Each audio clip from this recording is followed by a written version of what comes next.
Basic structure of the Constitution. Emergence of the basic structure.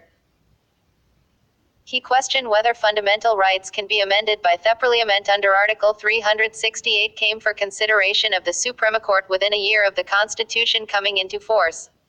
In the Shankar-Prasad Case 1, 1951, the constitutional validity of the First Amendment Act 1951, which curtailed the right to property, was challenged.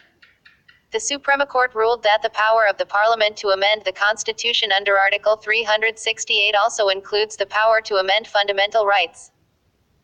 The word "a law" in Article 13 includes only ordinary laws and not the Constitutional Amendment Act's constituent laws. Therefore, the Parliament can abridge or take away any of the fundamental rights by enacting a Constitutional Amendment Act, and such a law will not be void under Article 13. But in the Golok-Nath Case 2, 1967, the Supreme Court reversed its earlier stand. In that case, the constitutional validity of the 17th Amendment Act 1964, which inserted certain state acts in the Ninth Schedule, was challenged. The Supreme Court ruled that the fundamental rights are given a transcendental and immutable position, and hence, the Parliament cannot abridge or take away any of these rights. A Constitutional Amendment Act is also a law within the meaning of Article 13 and hence would be void for violating any of the fundamental rights. The Parliament reacted to the Supreme Court. The Parliament reacted to the Supreme Court's judgment in the Golok-Nath Case, 1967, by enacting the 24th Amendment Act, 1971. This act amended Articles 13 and 368. It declared that the Parliament has the power to abridge or take away any of the fundamental rights under Article 368, and such an act will not be a law under the meaning of Article 13.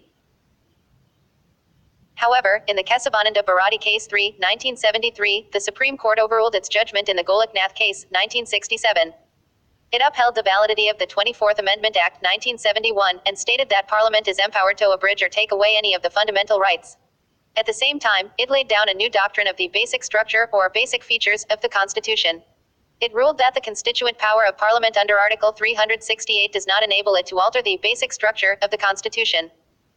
This means that the Parliament cannot abridge or take away a fundamental right that forms a part of the basic structure of the Constitution. The doctrine of basic structure of the Constitution was reaffirmed and applied by the Supreme Court in the Indira Nehru Gandhi Case 3A, 1975. In this case, the Supreme Court invalidated a provision of the 39th Amendment Act, 1975, which kept the election disputes involving the Prime Minister and the Speaker of Lok Sabha outside the jurisdiction of all courts. The court said that this provision was beyond the amending power of Parliament as it affected the basic structure of the Constitution. Again, the Parliament reacted to this judicially innovated doctrine of basic structure by enacting the 42nd Amendment Act, 1976. This act amended Article 368 and declared that there is no limitation on the constituent power of Parliament, and no amendment can be questioned in any court on any ground, including that of the contravention of any of the fundamental rights. However, the Supreme Court in the Minerva Mills Case 4, 1980, invalidated this provision as it excluded judicial review, which is a basic feature of the Constitution. Applying the doctrine of basic structure with respect to Article 368, the court held that since the Constitution had conferred a limited amending power on the Parliament, the Parliament cannot, under the exercise of that limited power, enlarge that very power into an absolute power. Indeed, a limited amending power is one of the basic features of the Constitution, and therefore the limitations on that power cannot be destroyed. In other words, Parliament cannot, under Article 368, expand its amending power so as to acquire for itself the right to repeal or abrogate the Constitution or to destroy its basic features. The Dani of a limited power cannot, by the exercise of that power, convert the limited power into an unlimited one. Again, in the Waman Rao Case 5, 1981, the Supreme Court adhered to the doctrine of the basic structure, and further clarified that it would apply to constitutional amendments enacted after April 24, 1973, i.e., the date of the judgment in the Kesavananda Bharati case. Elements of the basic structure. The present position is that the Parliament under Article 368 can amend any part of the Constitution, including the fundamental rights, but without affecting the basic structure of the Constitution. However, the Supreme Court is yet to define or clarify as to what constitutes the basic structure of the Constitution. From the various judgments, the following have emerged as basic features of the Constitution, or elements, components, ingredients of the basic structure of the Constitution. 1. Supremacy of the Constitution. 2. Sovereign, democratic and republican nature of the Indian polity. 3. Secular character of the Constitution. 4. Separation of powers between the legislature, the executive and the judiciary. 5. Federal character of the Constitution. 6. Unity and integrity of the nation. 7. Welfare State Socioeconomic Justice 8. Judicial Review 9. Freedom and Dignity of the Individual 10. Parliamentary System 11. Rule of Law 12. Harmony and Balance Between Fundamental Rights and Directive Principles 13. Principle of Equality 14. Free and Fair Elections 15. Independence of Judiciary 16. Limited Power of Parliament to Amend the Constitution 17. Effective Access to Justice 18. Principles, or essence, underlying fundamental rights. 19. Powers of the Supreme Court under Articles 32, 136, 141 and 142,620. Powers of the High Courts under Articles 226 and 2,277. Table 11.1 Evolution of the Basic Structure of the Constitution. SL, no. Name of the case, year. Elements of the basic structure, as declared by the Suprema Court. 1. Kesavananda Bharati Case 3, 1973, popularly known as the Fundamental Rights Case. 1. Supremacy of the Constitution. 2. Separation of powers between the legislature, the executive and the judiciary. 3. Republic and democratic form of government. 4. Secular character of the Constitution. 5. Federal character of the Constitution. 6. Sovereignty and unity of India. 7. Freedom and dignity of the individual. 8. Mandate to build a welfare state. 9. Parliamentary system. 1. India is a sovereign democratic republic. 2. Equality of status and 2. Indira Nehru Gandhi Case 3A, 1975, popularly known as the election case. Opportunity of an individual. 3. Secularism and freedom of conscience and religion. 4. Government of laws and not of men, i.e., rule of law. 5. Judicial review. 6. Free and fair elections, which is implied in democracy. 3. Minerva Mills Case 4, 1980. 1. Limited power of Parliament to amend the Constitution. 2. Judicial review. 3. Harmony and balance between fundamental rights and directive principles. 4. Central Coalfields Limited, Case 8, 1980. Effective access to justice. 5. Bhim Singhi Case 9, 1981. Welfare State Socio-Economic Justice.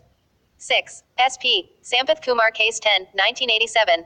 1. Rule of Law 2. Judicial Review. 7. P. Sambamurthy Case 11, 1987. 1. Rule of Law 2. Judicial Review. 8. Delhi Judicial Service Association Case 12, 1991. Powers of the Supreme Court under Articles 32, 136, 141 and 142. 9. Indrasani Case 13, 1992, popularly known as the Mandal Case. Rule of Law. Kumar Padma Prasad Case 14. 10. 1992, Independence of Judiciary. 11. Quixote Holohan Case 15, 1993, popularly known as Defection Case. 1. Free and fair elections. 2. Sovereign, democratic, republican structure. 12. Raghunath Rao Case 16, 1993. 1. Principle of Equality. 2. Unity and Integrity of India.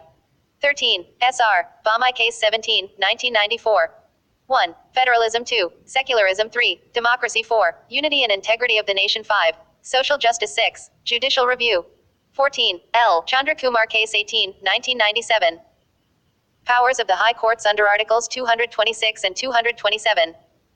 15. Indrasani 2 Case 19, 2000, Principle of Equality. 16. All India Judges Association Case 20, 2002. Independent Judicial System. 17. Kuldip Nair Case 21, 2006. 1. Democracy. 2. Free and fair elections. 18. M. Nagaraj Case 22, 2006, Principle of Equality. 19. IR. Coelho Case 23, 2007, popularly known as Ex-Schedule Case. 1. Rule of Law. 2. Separation of powers. 3. Principles, or essence, underlying fundamental rights. 4. Judicial Review. 5. Principle of Equality. 20. Ram Jethmalani Case 24, 2011. Powers of the Supreme Court under Article 32.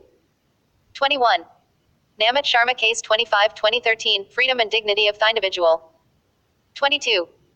Madras Bar Association Case 26, 2014. 1. Judicial Review. 2. Powers of the High Courts under Articles 226 and 227. Notes and references.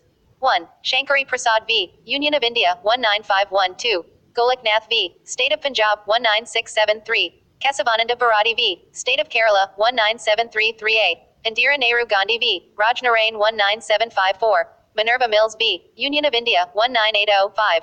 Waman Rao v. Union of India 19816. For the subject matter of these articles, see Appendix 1.7. Ibid. Point 8. Central Coalfields Limited v. Jaiswal Coal Co. 19809. Bim Sinji V. Union of India 198110. SP. Sampath Kumar V. Union of India 198711. P. Sambamurthy V. State of AP. 198712. Delhi Judicial Service Association V. State of Gujarat 199113. Indra Sani V. Union of India 199214. Kumar Padma Prasad V. Union of India 199215. Kyoto Halohan V. Zachalu 199316.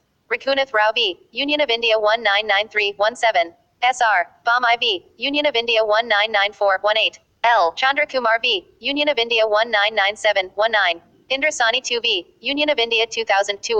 All India Judges Association V. Union of India 200221. Kuldip Nair V. Union of India 200622. M. Nagaraj V. Union of India 200623. IR. Coelho V. State of Tamil Nadu 200724. Ram Jethmalani V. Union of India 201125. Namit Sharma V. Union of India 201326. Madras Bar Association V. Union of India 2014. Part 2. System.